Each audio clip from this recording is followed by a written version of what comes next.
Vivimos en una extraña cornisa en la cual los recuerdos personales de algunos pasan a ser historia colectiva para otros. No será sencillo, pero nada puede ser peor que el infierno que atravesamos, y tal vez ya hayamos aprendido a hablar serenamente, consolarnos, acompañarnos, intentar comprender. Estas palabras son de la periodista Gabriela Cerruti en un libro de 1997 denominado Herederos del Silencio. Gabriela Cerruti es, como les decía, una periodista argentina que pasó su adolescencia en la época de la dictadura militar. Y este libro da cuenta, Herederos del Silencio, de una generación con la cual me identifico. Cuando en la escuela primaria conocí a los maestros griegos, me impresionó desde el principio la figura de Sócrates, figura que nos presentó la señorita Nelly, nuestra maestra del 7º grado.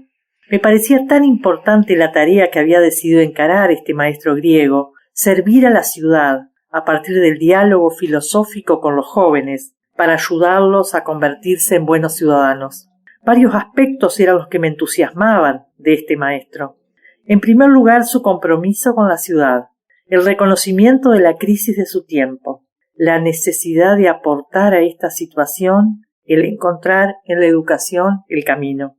Sócrates amaba la verdad y la justicia, y estaba convencido que era por el camino del conocimiento, de la educación del ciudadano, que se podía llegar a una sociedad mejor. Decía, si un hombre se equivoca es porque ignora la verdadera realidad. Este optimismo moral da cuenta de la gran honestidad del maestro, honestidad que se pone de manifiesto incluso al momento de enfrentar la muerte. Dijo a uno de sus discípulos, recuerda que debemos un gallo a Asclepio.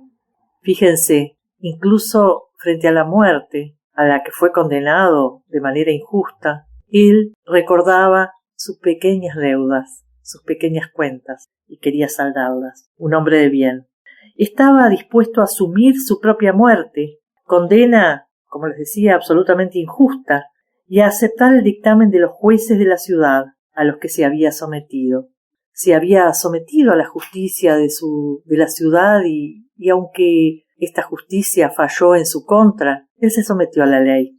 Desde mi experiencia, por haber crecido en la época de la dictadura militar, también en mí se fue desarrollando el deseo de buscar la justicia, concretar, aunque sea en lo pequeño, en lo cercano, el valor de la posibilidad de integrar, de que las personas todas tuvieran su posibilidad.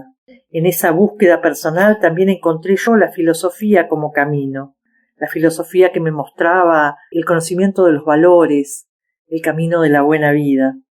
Cuando empezaba mi formación profesional comenzaba también la democracia, la posibilidad de participación, el entusiasmo por la misma. La recuperación de lo nacional y popular, la investigación, el juicio y castigo a los responsables de las atrocidades ocurridas, la democratización de la cultura y la educación parecían realidades tan cercanas ya a punto de concretarse. La militancia política nos ocupaba y apasionaba. Queríamos formarnos para contribuir a esa sociedad que nacía. Pero fue este un sueño truncado. Pasaron muchas cosas que hicieron que como sociedad perdiéramos el rumbo. Estamos sumergidos hoy en una crisis que, lejos de ser solo económica, aunque lo sea, es profundamente política, es decir, ética. Es esta una crisis de valores y creo que es fundamental la tarea de la educación en estos momentos de tanta incertidumbre. Aquí está nuestra responsabilidad como pensadores, como ciudadanos que queremos aportar, la importancia de recurrir a la educación, pero no solo entendida como lo que sucede en la escuela. La educación como responsabilidad ciudadana, la educación en nuestros ámbitos familiares, la educación en todos los espacios en los que participemos. Educar es estar dispuesto al diálogo, a la palabra, a la escucha. Educar es transmitir a las nuevas generaciones la herencia, la experiencia, pero a su vez escuchar lo que ellos tienen para aportar, escuchar la novedad. En ese diálogo entre la novedad y la experiencia, entre la historia y lo nuevo, es que tenemos que construir la comunidad. Lo peor que nos puede pasar es creer que ya lo sabemos todo. Lo peor que nos puede pasar es creer que no tenemos nada para aprender. Y sobre todo, que repitamos los errores del pasado.